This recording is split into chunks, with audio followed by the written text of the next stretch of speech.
να βρίσκονται σε όνειρο τελικά τα έργα σου. Υπάρχει μια ασάφεια, υπάρχει ένας άλλος χωροχρόνος. Πού βρίσκονται? Η αίσθηση πραγματικότητας, αλλά με μια μικρή, ας το πούμε, ένα μικρό twist. Μ' αρέσει να υπάρχει ο κοινός τόπος της πραγματικότητας στο θεατή, αλλά ταυτόχρονα να υπάρχει και κάτι που υποβώσει, κάτι που νιώθει κανείς ότι συμβαίνει κάτω από τα έργα. Πώς να το εξηγώ αυτό ή να λέω ακριβώς τι είναι? Όταν μιλάς πολύ για ένα έργο, χάνεται κάτι από τη μαγεία του. Το έργο είναι απλά μια εικόνα που δεν εξηγείται με λόγια. Οπότε δεν έχει πολύ να πούμε. Οπότε αφήνεις αρκετό χώρο στο θεατή να χτίσει την ιστορία που του δίνεις με έναν τρόπο.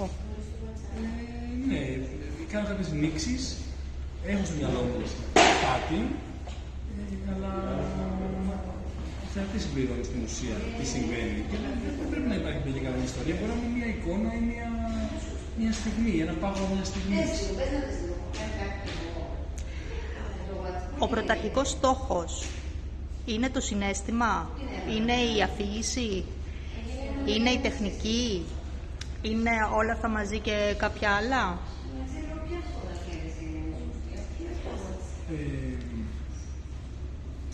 Βασικά είναι ζωγραφική.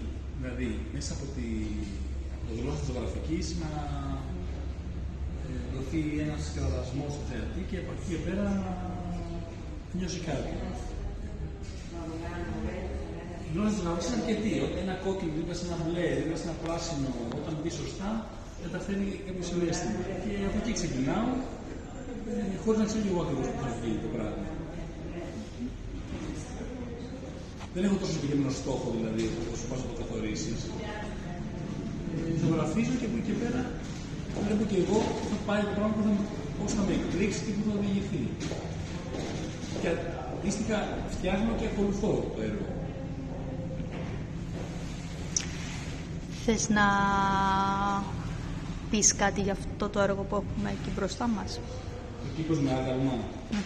Είναι ένα έργο, ένα θέμα που το έχω κάνει σε αρκετές παραλλαγές. Αυτή είναι η τέταρτη πέμπτη παραλλαγή. Και κάθε φορά το κάνω διαφορετικά. Άλλο είναι σε κοντινό πλάνο, άλλο είναι από μακριά, άλλο είναι πιο σκοτεινή η στιγμή, με λιγότερο φωτισμό, πιο δραματικό. Με ενδιαφέρει πολύ το φυσικό περιβάλλον σε σχέση με το άγαλμα που είναι ένα τεχνητό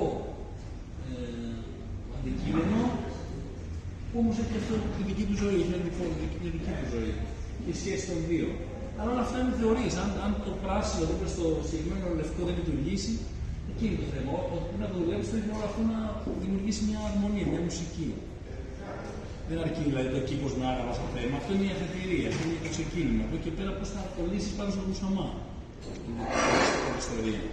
Πώς θα το διηγηθείς μέσα από το φως και τα χρώματα? Μέσα τις σχέσεις των σχημάτων των γραμμών, τη σύνθεση, πώς θα αμφιθεί η σύνθεση, τα κοντράστα, οι παύσεις, όλα αυτά, οι αντιθέσεις, τα βάρη, όλα αυτά που δημιουργούν τη ζωγραφική.